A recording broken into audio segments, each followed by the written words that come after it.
Hi, everyone, and welcome to this KOIN conversation. I'm Jeff Gianola, and many of you followed my hearing loss journey a few months ago, where I actually got one of these, a cochlear implant. And I'm going to talk about that. I'm going to talk about hearing aids, and I'm going to talk more about that journey. But right now, I want you to meet a really good friend of mine.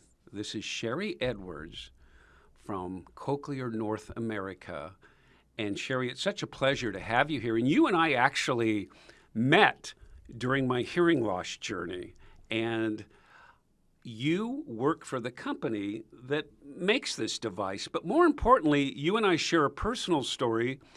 I lost my hearing to Meniere's disease, and so did you. And you lost it in which ear? Your right ear? My left ear. Your left ear. Yeah. And for folks who don't understand what Meniere's disease is, like we do, how would you describe it to folks, Meniere's disease? That's a great question. It comes on without expecting, at least for most people.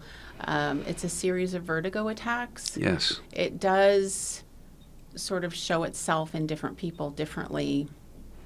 But for me, at age 37, I started having vertigo attacks, and my hearing would go at the same time, and I would have a fullness in the ear, really strong ringing in the ear. Those are all things that are very common of Meniere's disease. And then the attacks would come and go, and they didn't really know what was causing them. I had the same experience. The vertigo attacks were absolutely devastating. And I thought I was going to have to quit my career in television. I actually had some attacks while I was on the air, and I was able to get off during a commercial break.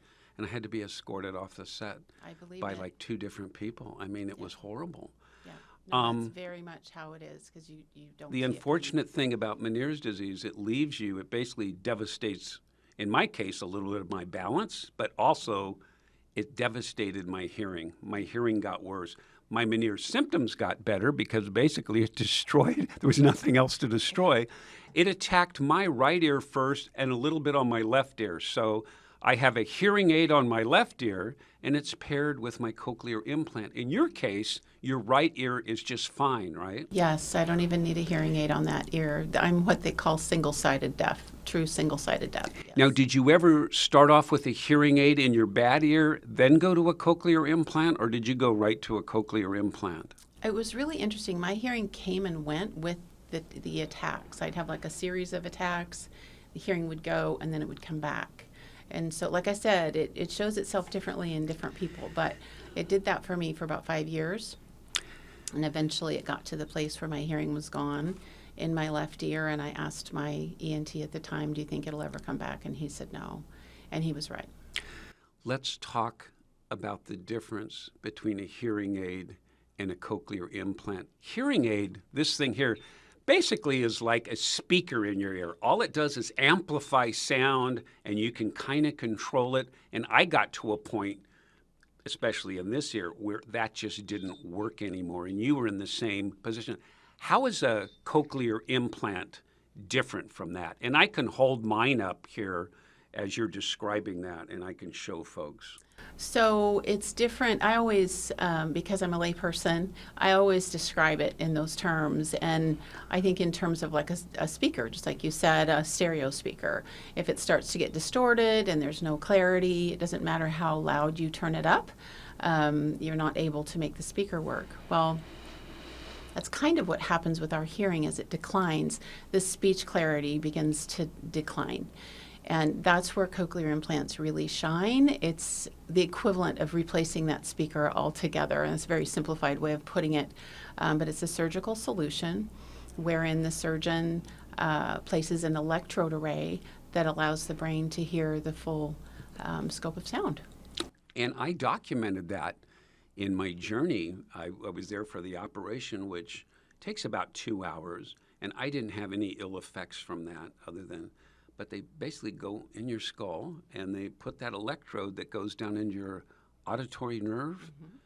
And then this device comes on there. That's the what do you call this part of the That's the processor. the processor. Yeah.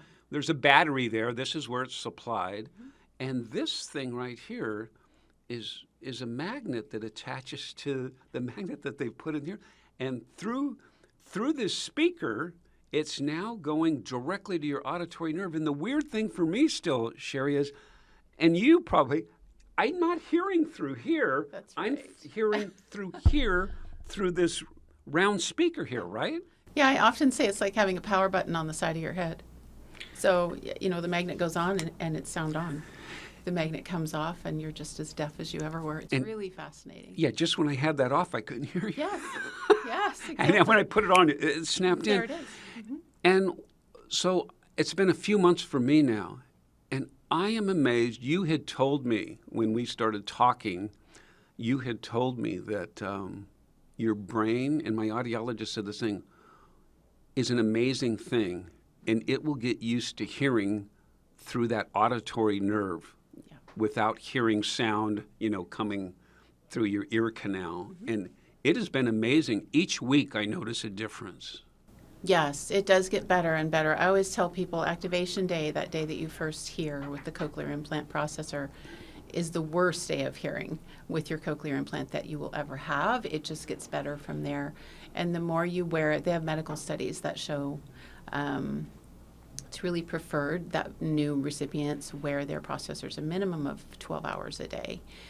Just because every time a sound happens, your brain is again acclimating and getting accustomed to that new sound.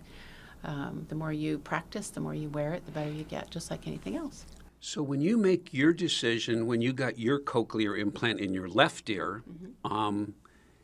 How did you end up actually working for Cochlear North America, the manufacturer of this particular brand? That's a great question. So from the moment I heard that cochlear implants were a thing, I always wondered if that was something that I might be able to have one day. It was several years between the time that I went deaf and the time that I was actually implanted. And so when I had the opportunity, I was so excited about just having sound in that ear at all. Even with single-sided deafness, people often think you're fine because you can hear out of one ear. But the brain really needs hearing in both ears in order to be able to hear speech and noise and sound location, those things. So as soon as I had the opportunity, I jumped at the chance, and I wanted to be a volunteer for Cochlear right afterwards to pay forward that which had been given to me. And really my journey of going to work for Cochlear came out of that. I do what I do today because I love supporting patients and seeing them shine as they really come out of that isolation that you feel when deafness is your reality. You and I were talking about this, how, I guess I no better way to say it, how vain people are, when it comes to a hearing. I run into so many people that say, forget about a cochlear implant, which is more visible than a hearing aid, although they've really gotten better in hiding. But people will get glasses and think nothing of it. But when it comes to a hearing aid that you can't even see, oh, I don't want to get that. And you miss out on so much. I was in the communication business and stuff. I was becoming depressed, isolated. My wife noticed, my grandkids would come over, I couldn't hear. Yeah. My poor wife every morning, what did you say? What did you say? Yeah. What did you say? And then even with my hearing aids, when it got to the point where I knew I needed a cochlear implant, was when I couldn't even hear that with a hearing aid. But why are people so reluctant to get a device, whether it's a hearing or a cochlear implant? Why are people so reluctant, do you think? That's such a great thought because it's so real in our society, and it's something that we speak to often in the events that we do with Cochlear. It's actually in our mission to change the way society sees hearing loss. And I often use the same example that you did before we started today, and that is we walk down the street, we see people with glasses, and we think it's completely fine. In other words, we even might think, hey, those are really cute glasses, right? But if somebody has a hearing aid, somehow they're old or there's something wrong with them. And it's like our mission is to change that, because out of all of the people across the world that would be helped with cochlear implants, only about 5% have them. that means 95% of the humans out there walking around Yeah. that could reconnect with their world aren't being helped yet. So we have a big job to do. Now, you have normal hearing in your right ear, and you have in my case, eventually I've got a hearing aid in my left ear now, and the cochlear implant in my right, where the veneers really affect me. But this ear is affected as well. Eventually, I'll get to the point, not yet, but eventually, well, I'll probably have to get a cochlear implant on this side, so I'll have two cochlear implants. And actually, people I've spoken with say that's actually a better way to hear. That some, because I kind of struggle now sometimes trying to balance the hearing aid and the implant. But what's amazing is what I had not counted on when I got this implant was the streaming aspect. I am enjoying music now. I really miss that. Now I can stream music and through my implant, and it sounds, it's not perfect. It's not, probably what but I can at least enjoy music again. And you had told me the same story that's one thing that people really miss with hearing. We always talk about speech. It's music. Music is such an important part of our life. And when you have bad hearing, all of a sudden everything, or Meniere's made everything sound sour and awful, Well, and with music, what we always say is cochlear implants were not designed for music appreciation.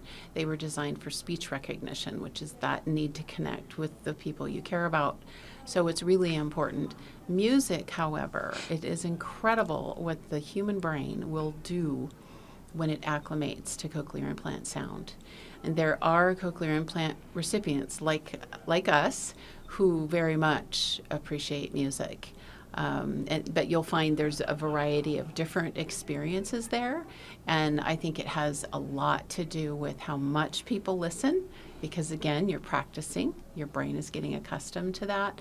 And it's also a different experience if you have two cochlear implants as opposed to like what you have, your bimodal. So everyone's experience is very different. But yes, music for me it's just a game changer. I love my headphones. I wear headphones and it blends. When we talk about hearing aids, there's all kinds of manufacturers and all kinds of. When it comes to cochlear implants, there's really only 3 manufacturers. When I had to choose between the manufacturers, your audiologist won't tell you which to go to. They'll say there's some advantages with some. They go, they're all pretty good, but there's a company called Med-El, there's Advanced Bionics, and then there's Cochlear. Yeah. And I looked at all of those, and I chose Cochlear because Cochlear, I think, has, 70% of the market or something like that. So obviously, I thought, well, for support, for things like that. But I actually like the design of this particular model that I got. I think this is the Nucleus 8. It is. It's the Nucleus 8. It's a little smaller, a little more compact, and I'm amazed at how rugged. I mean, I've dropped this. Yes. It flew off my head one time when I trimmed, and it just bounces back. The battery it recharges at night. You put it on, and I have all kinds of. I never have an issue with the battery going out.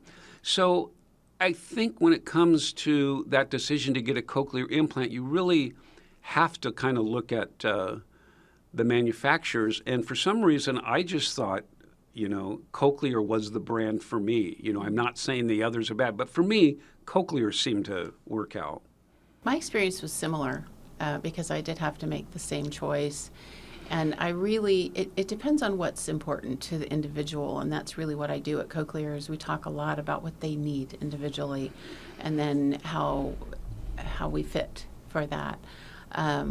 But I chose Cochlear similarly. I was looking for the gold standard. I was looking for the largest. I was looking for the company that spends the most research every year spends the most money in research and development. I was kind of looking for that gold standard, and that's what led me to choose Cochlear. Now, everyone has this, but Cochlear I really do like. So and hearing aid companies have this too, but it's not like I just put this on and walk around, everything's fine. Most of the time I don't have to adjust. But being on the news set where I stream instructions and coming off the thing I have to adjust, And this is the, probably can't see it very well if I go, but this is the app where I can come in, the Cochlear app, where I can adjust for my hearing aid and can adjust my Cochlear app. And they have buttons. If I'm in a crowd, I can hit that so I can hear better. If it's one-on-one conversation, and you do the same thing. And most times you don't have to mess with this. I mess with it more than most people because of the situations I'm in. Right. But I'm finding I usually do, change a program on here on my phone if I'm in a crowd. And I think whether you wear a hearing aid or a cochlear implant and you're left, the people always do say, hey, it's never going to be perfect when you're in a large crowd with a lot of background noise. But I'll tell you, compared to where I was when I'm in a crowd, I mean, I can now discriminate when I have my implant, and that's been pretty good. The KOIN Christmas party last year, I was there 10 minutes, and I told my wife, we've got to go home. I can't hear anything. I think people were probably coming up to me saying, I really don't like you. You're a bad person. I was like, yeah, because I can't. No, I never said. But, it is so depressing when you're in a crowded situation or in a meeting and you have no idea what anyone's saying. It is isolating. It truly is. I have a story I like to tell. I don't know if we have time. Yes. But I call it my Christopher story. And I have a lot of kids. We have a huge family between my husband and I. And, of course, it's really loud when we get together. They're all grown. And Christopher was coming up on his birthday in 2019, just before I was implanted. He wanted to go to the Mongolian Grill, so we did. At the time, I was the caregiver for my elderly mother, so I put her on my good side so I could hear her. And I just remember sitting and watching my kids laugh and joke and have a great time, right? And I'm thinking, gosh, I love that my kids like each other this much, right? When you raise your kids, you hope that they'll at least grow up to like each other. But the next thought was, but I don't understand the joke. Yeah. Like, they're laughing, they're having a great time. My husband is the one with the best sense of humor, and he's sitting on my deaf side. I'm out of the loop. So I had that feeling, and then didn't think anything of it. You just blow it off until 2 years later. Same son, same birthday. Different restaurant now because he's decided to go vegan, right? Sort of vegan restaurant. But it's just as loud. And the birthday boy was on my deaf side. And I was just having dinner with my family, and all of a sudden it dawned on me. And I turned to my son, Christopher. I still can't tell the story without tears. I said, Christopher, I can hear you. I can hear all of you. I am again a part of my own family. Yeah, I've had the same experience. This is why I do this today, Jeff. Yeah. I think there are those moments. I think one of my big moments was realizing when I couldn't hear with my hearing aids anymore and that I needed to go to a cochlear implant was my little grandson, Lockie, was over, and I always keep a little bag of like cars and trucks in the garage, and he comes, and when he leaves, I always give him one to take home, and he came up to me, and what he was saying was, it's so funny. The grandkids are all really sensitive to my hearing, so sometimes they come up and whisper in my ear. And he was whispering in my ear, can you get the bag of trucks, Grandpa? And I had no idea what he was saying. Yeah. And my daughter looked at me, and she had tears in her eyes. My daughter, Anna, is his mother, and she said, Daddy's asking you for the bag of trucks. And I looked up, and I just started crying, and I just said, yeah, I'll get them. And I thought, I can't go through life like that when I can't hear my grandkids, even my hearing was so bad, even a whisper with hearing aids, I couldn't hear.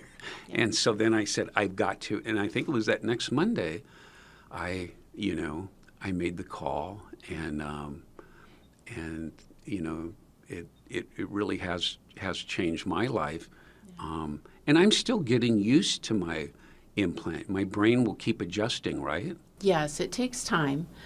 You're doing amazingly well, but it does take time. That's why we always kind of warn people ahead of time that it sounds funny at first, and it takes time for your brain to acclimate. But it does normalize, and the more you wear it, the easier it gets. Literally speech recognition, and this is not something that audiologists will talk about to speak of because they really focus on that first year in particular.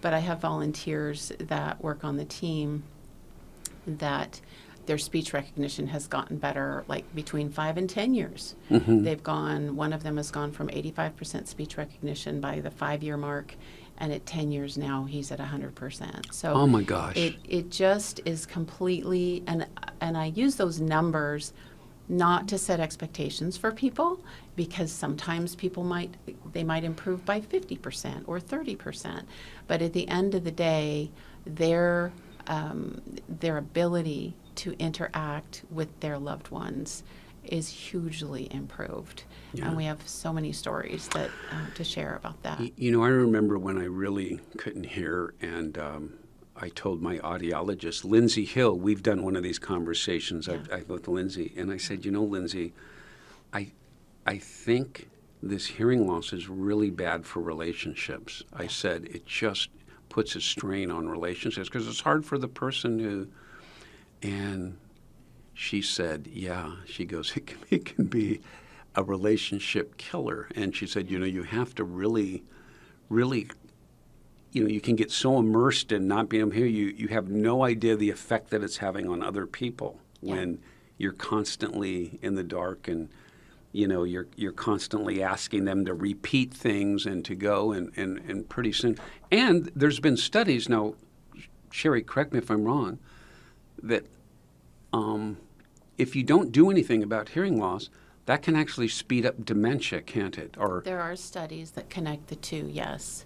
And I think that's something that's really important for people to understand. And I, as a recipient, I can relate to it. Like, and not everyone feels this way, but when I take that processor off, it's either time to sleep or I feel like half of my brain isn't quite with me. Yeah. It's just like it opens up as soon as I get that processor on. yeah, in the morning when you put it on, Yes. it's like a whole new world's It's opening. like having coffee, but way better. That's how I go. You know, there's a little Yes. bit of adjustment in the morning because all of a sudden you're getting the sound back. You know, electronic sound. You're getting it into your ear. Let me just show in case I'm going to take mine off. And so when the doctor did that, he went behind my ear, made a little incision, went in here and put that in. There's a magnet in there, and then once again, the round part has a magnet. So when I put this on, this battery powers everything, and I put that on, and now I hear the connection. Yes. It's magnetically stuck. And mine's brown. You have a white one. I have a white one. They yes. come, they come in all kind of colors. Yeah. Look at Chery's hair. Yeah, they come in all kind of colors. And a good friend of mine here at the station, his wife has a purple one. Oh. You know, she's proud to be a Coca. You know, she doesn't care. You know, but I will say, you know, people do have their vanity. You know, they're afraid. Oh, he said, and I just didn't care. And I have found by wearing this on the air, you know, when I'm out there, and you can say there are people that have noticed and read, and it gets people talking. You know, my initial story, we got hundreds of emails from people. Yes. And I had not realized there's so many people who are just suffering with hearing loss. Yeah.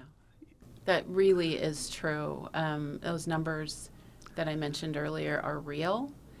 And so, like I said, we have a huge job to do just in the area of awareness so that people can know, even medical professionals. If you're a PCP out there and you are seeing somebody that has hearing loss, send a referral. Send them over to a cochlear implant audiologist so that you can at least get them evaluated. It doesn't mean they're going to get a cochlear implant. It just means they will be able to learn where they are. And once they know where they are, then they have the information they need for their own hearing journey. Well, you bring up something interesting. We have about 5 minutes left, but you bring up something interesting. It's not like you can just say, hey, I want a cochlear implant. No. You have to be evaluated. Yes. And that's important for insurance. Yes. And for everything. And there's, you know, there's certain values of it. In my case, you know, it's a slam dunk. Yeah, you're going to get, you know, when I took the hearing test. On this ear, I was borderline. And they would rather wait, you know, let's do that with a hearing aid for now, but if it gets any worse, let's do another evaluation and maybe I'll have 2 cochlear implants. But I don't know yet, you know. But you raised something important. The important thing is, I guess you work through an ENT and an audiologist together, right? You know? Yes, and so it was the audiologist that actually referred me and told me I might be a good candidate for a cochlear implant. It can be anyone that talks to you. That's literally what I do. And from the time that someone wonders, I wonder if this would help me, all the way through to surgery, that's what I do, is have those conversations with people. We do events here in Portland every month that just make this information available to the public. So if anyone would like more information on that, I'm happy to get it to you so that Well, we that'd can be awesome. get them sent. Yeah. Well, listen, it's been a real pleasure talking to you. And whether someone's watching this who has hearing loss, hearing aids, no hearing aids, or at that point where they're thinking, I need a cochlear implant, or I've been told I need one, and I'm just, then what would you suggest they do? I would suggest that they reach out to Cochlear because being here in the Portland area, they'll end up talking to me anyway. So I'm the engagement manager for the Oregon territory, along with a couple of other states. So. Well, listen, I'm sure glad our paths met, in our hearing loss journey. Yeah. And I look forward, as you mentioned, Cochlear is constantly innovating. And I'm sure down the road there'll be innovations with this that I can, even improve this device I have now. Yeah. And, Well, I look forward to that. So much for doing this, Jeff. I truly believe that the impact that you will have, that your story will have, is going to touch many lives and change a lot of lives for the better. So thank you so much for having me and for making this visible. Thank you, Chery. Yeah. All right.